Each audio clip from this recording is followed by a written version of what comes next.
Mike Leigh's Hard Truths is finally out on VOD, and after a brief theatrical run and limited release last year and a short international run, you can go see it right now. It stars Marianne Jean-Baptiste as Pansy, an angry and depressed woman, always just one butterfly flap away from lashing out at everyone and everything around her. She's hurting badly and isolates herself from everyone because she's not the nicest person to be around. At home, her son Moses and her husband Curtly have been quietly given in and gone quiet and depressed themselves.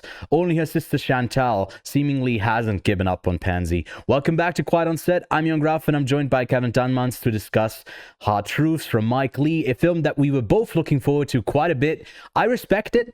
I love what it's going for, but it just didn't really fully work for me. Kevin, for you, it did way more. So tell me about why that is, I guess. I mean, Mike Leigh is very much a character director, but I've only seen one other film of his, which is Happy Go Lucky. And there is also quite a berating character in Happy Go Lucky, which is Sally Hawkins' driver teacher. And he's very much also frustrated with the world. And Marianne Jean-Baptiste is also very much frustrated and annoyed by the world around her, dissing, insulting everyone around her because it isn't quite the way she wants it to be. I think it's very relatable thing of isolating yourself, losing touch with the world.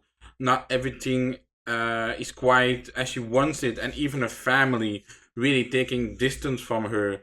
And I found it to be a very, very interesting character movie, especially with a runtime of 97 minutes. I think it's a pretty great one. But you didn't enjoy it at all? I think her character is one who lashes out at everyone and everything from minute one of the movie. And that is very grating because it feels like you're definitely experiencing what everyone else has been experiencing for years, to be around this person. And to me, when we get to explore a bit more why it is, why she's hurting, why she's lashing out at everyone, I still did not feel that moment where, to me, it was like I grew more empathetic towards this person. I was just frustrated with her and hope, like, this fictional person does somehow get better, but seemingly I don't think it's like very optimistic of her finding maybe like that self-love, getting out of that depression, out of the OCD like states. I don't know if she's in the movie itself diagnosed with it, but she has an obsession with like cleanliness, and overall she's just like such an intense person to be around that it feels like a chore to sit through this film to get to understand her, which is ultimately, I think, like what you could hope for. And I was like, this is relatable in ways because I've dealt with people who, not to the extreme that Pansy is here, but they have similar like attributes of lashing out at everything. Like the first reaction is always anger, even though even just like the outright stasis that they're in is just like expressing hatred towards everything, even inward. And that is like an emotion that usually that we dive deep into cinematically because it's really hard to depict. Because then you get something like this, something where you have to just spend a depressing amount of time with someone who is deeply depressed and making everyone around them more miserable with them being around, but then also looking for the love. So I feel like there's a lot of stuff that I appreciate for it existing. I hated my time with it, which maybe was the point to an extent, but it just I didn't make that connection of like seeing her fully and then saying, shit, what you're going through is horrible, I understand you. I was like, no, you're still behaving like an asshole the whole time, and I understand maybe 2 points why, but nah, I don't know.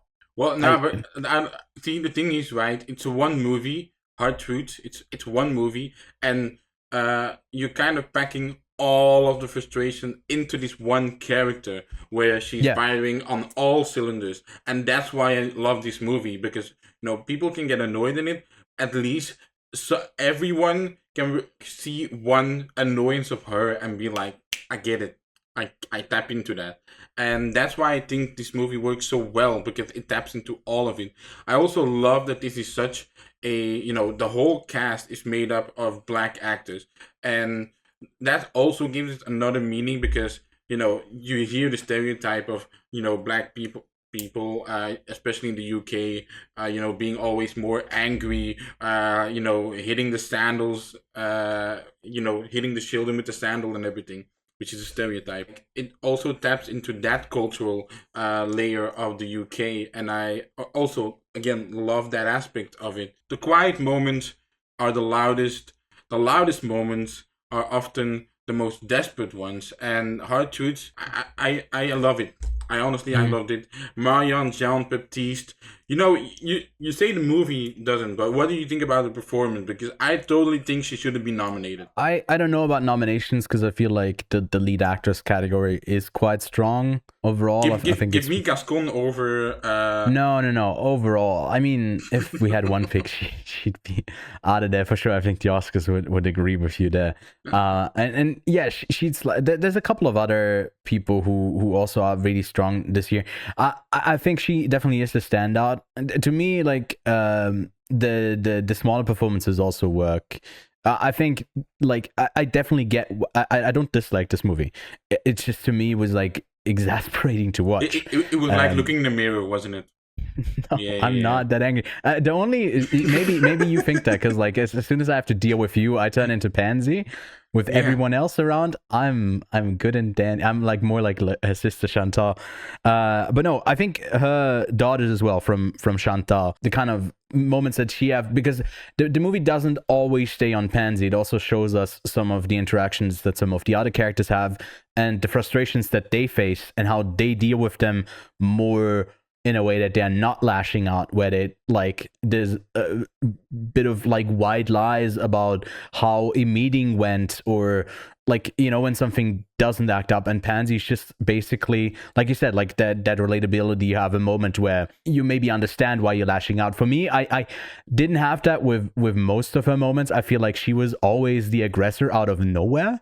And some of the other moments that they showed where, some of the other characters getting mistreated, there would be a bigger reason to like lash out. And I didn't feel that with Pansy. Again, I also love the daughters because at some point, the two daughters of Chantal are going for a drink to celebrate something, and that's also a theme of it, right? Transparency. Like nobody actually is fully aware of what Pansy is feeling, and then you see these two daughters who are obviously much more of an extrovert than Pansy's at the moment. She's very much an introvert, very much in her own cave, and then you got these two. But even when they've got it all, in the sense of they have a much better bond between each other than Pansy and Chantal.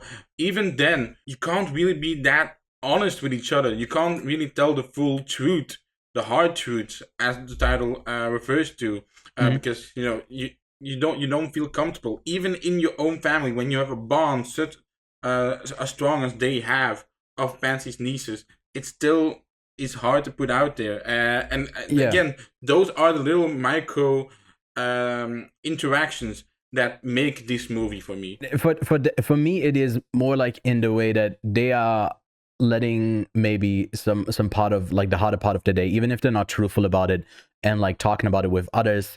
To me, that is also a way of like letting that go and not letting it consume you. And for Pansy, it feels like every interaction is just like another layer stacked on top of like all of her pain, and just she's getting to a boiling point. Even though she's already been simmering, it feels like it's heating up. And maybe to extend this allegory, she has a pot of water that is boiling. It's been boiling for a lot, and now she's just has a hot pot with no water left, and she's just completely burned out and doesn't even want to lit the flame anymore. Like that sort of deep depression.